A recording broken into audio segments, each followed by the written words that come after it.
Thank you.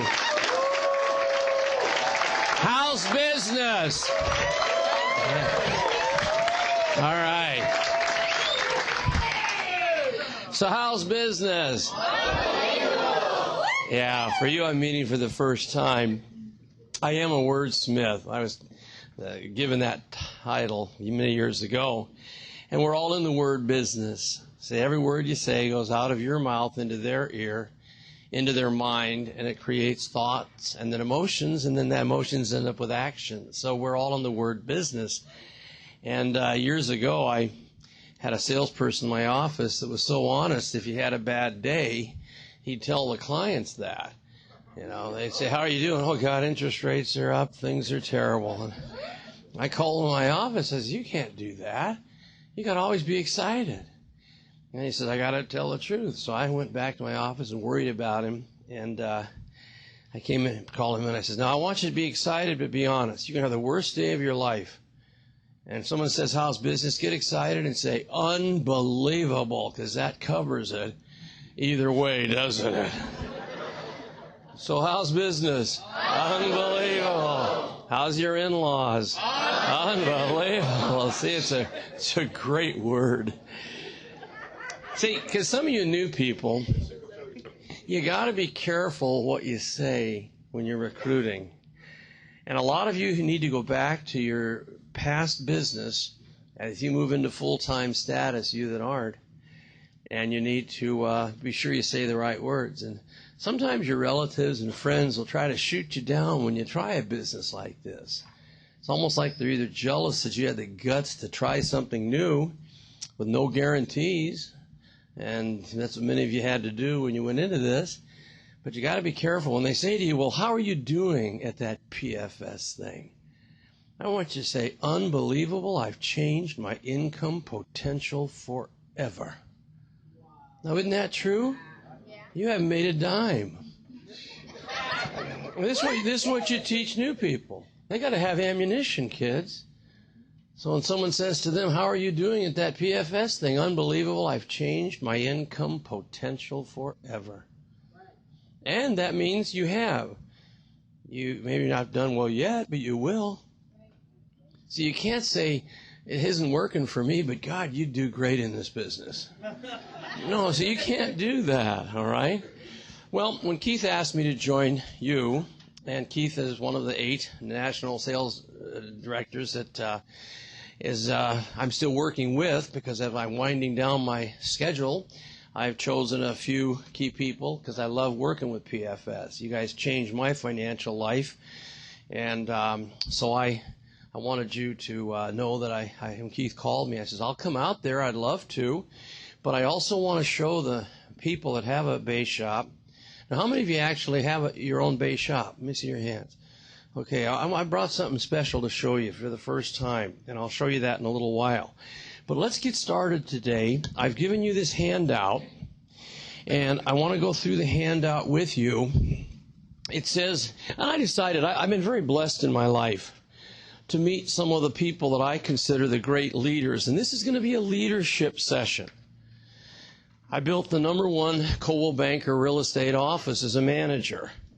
And when I went into management, I found the greatest management trainers to teach me management. Well, that's really what you become as an RVP. You, yes, have to still produce.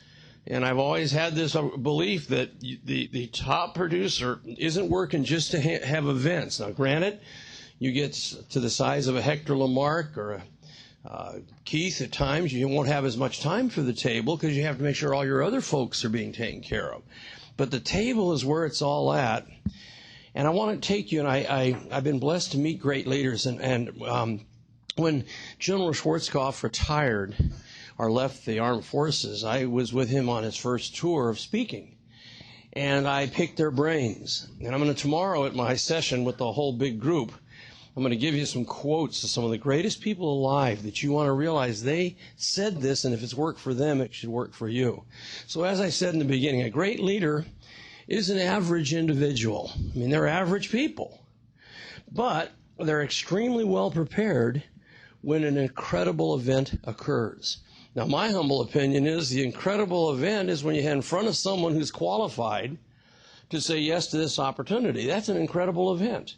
But you have to be extremely well prepared. You also have to realize that in your company, there are 4 levels of competency. And when you work with a person, you must be discussing at their level of competency. Now, as you can see, the first level, number 1, and I'm going to put it up here, the first person that you are going to be in front of, number 1, is called the unconscious. We call them the unconscious incompetent. That's the first person that we recruit. And many people don't know they're at this level when they first come to work, especially on their full-time job. If they've done well, they come in feeling like, I can do this. And here's the thing, look at their definition. They don't even know what they're doing. See, they haven't even been to the table to know they don't know. You really can't train a person adequately when they're at level 1 because they have no frame of reference. What we almost have to do is get them started. And that's part of the program I brought to share with you today, how to get them started, and then watch for them to get to level number 2, which is the conscious incompetent. And that's the second level of competency in every endeavor. Some of you started off playing golf as a brand new golfer, and you thought it looked easy, and you were the unconscious incompetent and went out there and embarrassed yourself at 160 shots. And then all of a sudden you said, man, this is tougher than it looks. You became the conscious incompetent. Our goal is to get them, after X number of presentations, to get them started with exactly what to say and do, so they then become number 3, which is called the conscious competent. Now, the conscious competent, they know what to do. You say, but I want you to watch what happens to these people. They're the ones that plateau after they have a couple good months. Or they do 10 and 10 and then they're getting started pretty good. And then all of a sudden you see them just plateau. You see, they know what to do. They're good at it. Only good, not great. However, they too often plateau and they need further help. When people stop doing what brought them to their initial success, and that's another thing people start doing. They get away from what they did when they were new and excited and enthused, and they fall into getting away from those things you do. And you have to do the things you don't want to do daily to be successful long term. Then, of course, the 4th level is the person who is unconscious. That doesn't mean they're asleep, but they don't even need to think anymore because they've done it so much. And they're the unconscious competent. And the unconscious competent, it means they operate on total reflex. Now, is that good or bad? It's good as long as they don't get away from the things that work and they do it so long they forget what they used to do. This is when we have plane crashes with a pilot that's flown for 30 years. He's done it so long, it's a total reflex, but he doesn't check every detail because he feels it's always going to work, and suddenly there's a challenge with a plane. So, our goal is to get a person we hire, recruit. They don't know. Watch till they know they don't know. Then get them to know what to do if they think. They're thinking people. Then have them become totally reflex where there's no thought necessary. And that's when you're the best people. Now, in leadership, you have to develop certain skills. And you that have been with me over the years, you know I kind of have a love for acronyms. I think you can learn a lot using an acronym. Remember NEEDS? NEEDS, what do they have? What do they enjoy? What do they want to alter? Who's the decision maker? We have the solution. Sure, I love acronyms. So I made an acronym for the word leadership. And so, as you'll notice, each letter is going to be an attribute of a great leader. So let's fill out the L. L stands for love what you do. Gang, you got to love what you do. It's kind of like me. I love teaching. I love motivating people. I love helping people who are struggling.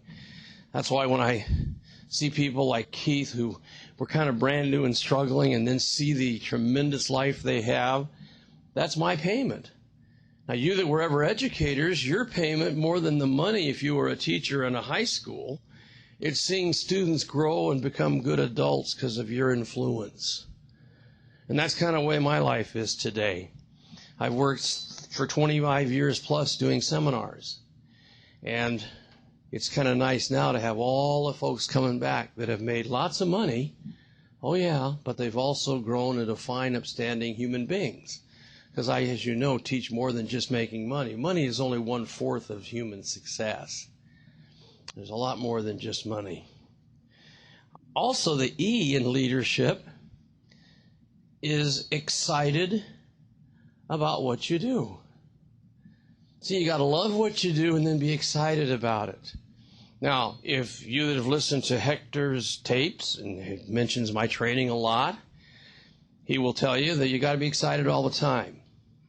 See, the people that you recruit and are following you, they have to see you more excited because people aren't excited today. Do you know the average American dreads Monday morning to go to their job? 85% of the average Americans don't like what they do. So they want to see you excited about what you do. Excited about not only changing people's financial lives, but of course building your dreams and goals. Okay? A, of course, you know what it stands for. You got to always have a what? Great attitude. Attitude is everything. Attitude is everything. And I want you to write next to attitude, be a living example of what you expect from others. So you got to be a living example of what you expect from others. Do you need a pen, son? Why don't you take your notes then, okay? A living example.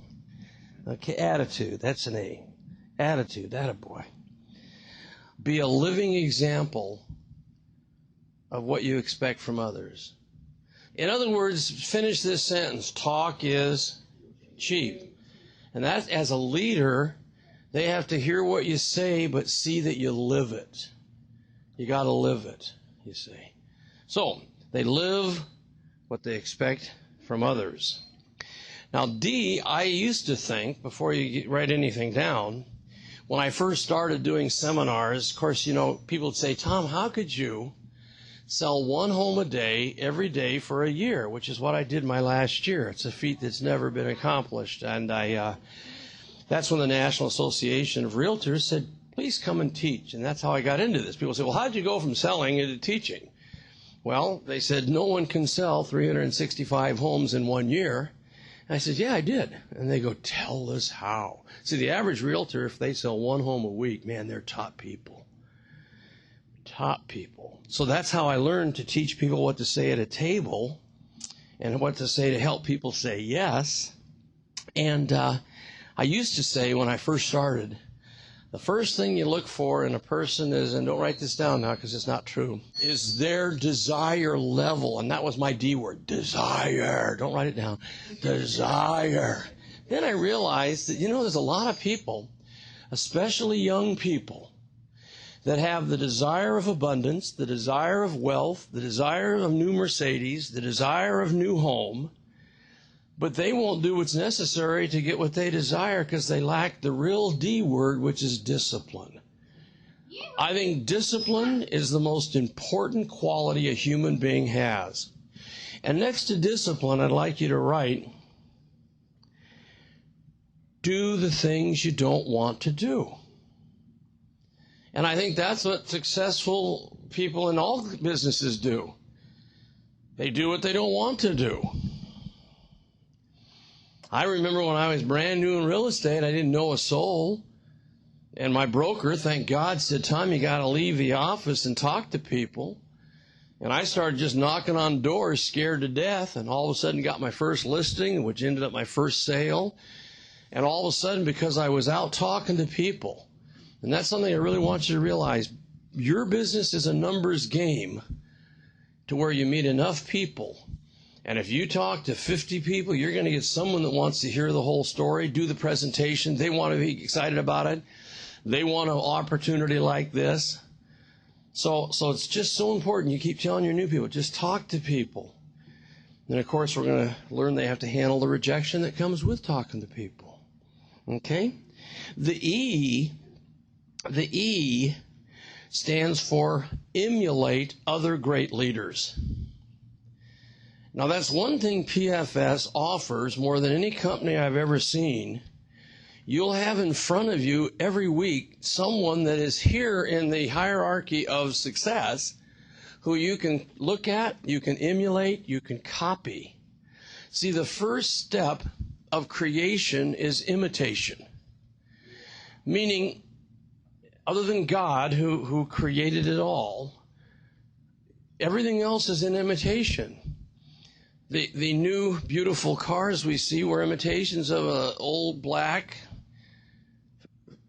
Ford. And Henry Ford, when they came out, their Model A and T, they were always only black. And so all these beautiful cars are imitations with creativity that ends up with these 200-mile-an-hour fast, beautiful cars. So if you want to be creative, imitate someone who is more creative than you and master what they do and duplicate it. That's really the key, quality duplication. When I go to Hector's organization, and of course I'll always meet with Rick, Susie, and Chris Howard was on his way out of the business when I met him, and I went and spent time in Vegas with him and Sue and got them going. But you need to put people on a pedestal that deserve to be there, and then emulate them until you become the person that you dream of. So creativity comes from imitation and emulation of those other great leaders. Now, the R is the most important word in leadership. And this word you earn. I don't care if you get your RVP, your SVP, your NSD. I don't care what you get on a title. If you don't have this with everybody that's working for you, then you won't become a great leader. You'll be an average leader. See, Colin Powell, who I've spent many hours with, is a great leader, was a great leader, because of this one letter R, and that is called respect. People have to respect you more than like you. They have to respect you more than believe you're always right, because leaders aren't always right. I had to terminate, and of course termination is a word most of you aren't familiar with, because we never terminate anybody with PFS. They'll just drift away eventually. Hopefully not mess up your base shop with their negativity on their way out.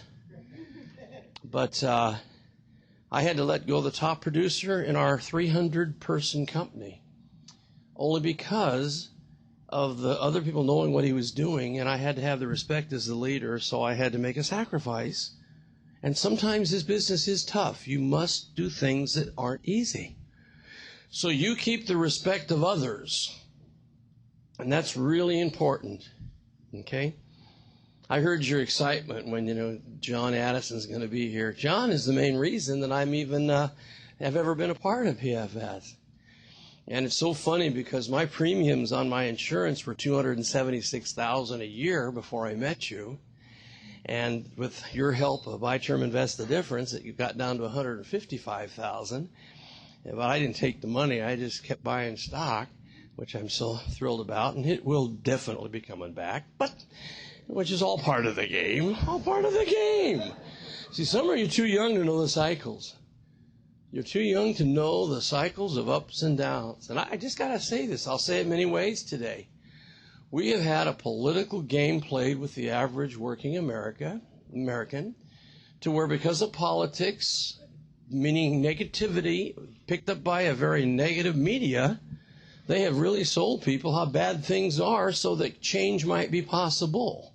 And that's a shame. The number of immobilized people who are sitting waiting, and they don't know it. It's just they turn that TV on and all the negativity. You got to be careful of that. Don't do media overload because it can get to you. All right, so let's look at our S. Well, you know what that is. It's success. And I want you to write next to success, excited about others' success. And that's really one of the keys to PFS leadership. Being so excited when a person gets their ring. So excited when you see them almost pass out when they get their RVP promotion. And by the way, I really want you to know this as an outside consultant.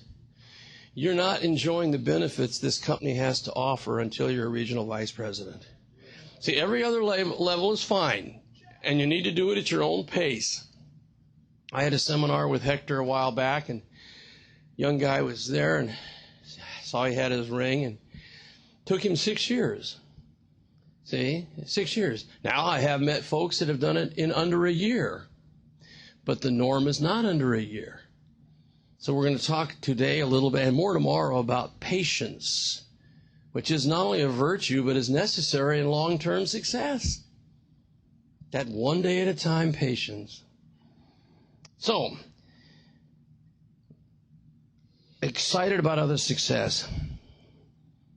What do you think H stands for? Let's just, any ideas? Health is important. To get rich and sick is not fun. That's it. I heard it. Yeah, I'd like you to write humility. Be a humble winner. Be a humble leader. One thing I love about some of the top people, you meet them and they're gentle, they're nice. They're very sensitive about others. Never start believing your own press clippings. Because there's always someone better than you. I don't care what you are and how much you make. You know, there is always someone that makes more. A lot of people make six figures, which they never dreamed of, and all of a sudden they start getting their ego out of whack. See, you need a strong ego, don't get me wrong. I don't think anybody succeeds without a good, strong, healthy ego. But when an ego gets out of control, it's destructive. It can be destructive in two ways. Number one, people don't like being around an egotist. Number two, the ego will get you to make bad mistakes and getting in debt yourself. That's why you really got to live what you teach, which is debt freedom, you see. So humility is very, very important. What do you think the I stands for? Anybody? Integrity is good. In fact, why don't we put that one down? Well, that's not the one I have in mind, but let's put integrity down. Good I word. Who's got another I word? Inspirational is a very good word.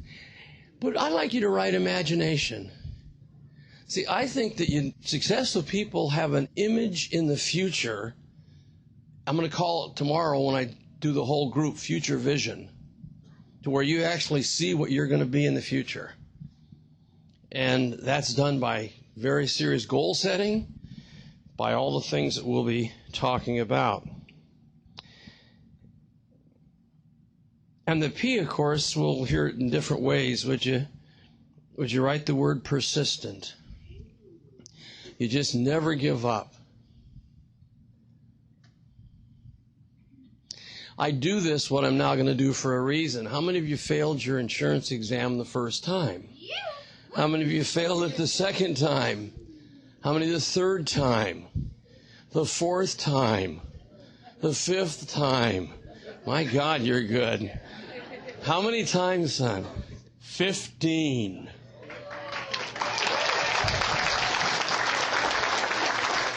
Anybody beat 15? How many? 35. 35. You stand up, the 17, stand up, and you 35 stand up. Let's give them a nice hand. Congratulations. Now, why would I salute you as the biggest failures in the room? Is because you're here. You never quit. See, because I believe you've never failed until you quit. And it comes to you longer. I wasn't a fast starter. Yes, my 8th year, I closed 365 home sales, one at a time. Not new homes sitting there, them coming in. Residential resale, get them in the car, show the property, close the sale. My first 6 months, I made 1 sale. And that's not really true. I didn't make that sale. I was the only one in the office. And a couple came in, and the husband said, "We saw your sign on a home, and we want to buy it." And luckily, he knew how to fill out my form. So I wasn't a fast starter. And by the way, if you recruit someone who starts off real fast, warn them. See, I don't know what, I used to call it the honeymoon period of being excited and new. So we're just on your excitement. You don't know what the heck's happening, but you're excited. And all of a sudden you gravitate one person in, another person in, and hot dog, I'm doing it. I don't know why and how, but boom. You got to realize that can change, especially if you get away from basics. Because I think if anybody's life is in challenging times, they've got away from basics in all 4 areas: financial, physical, spiritual, and emotional.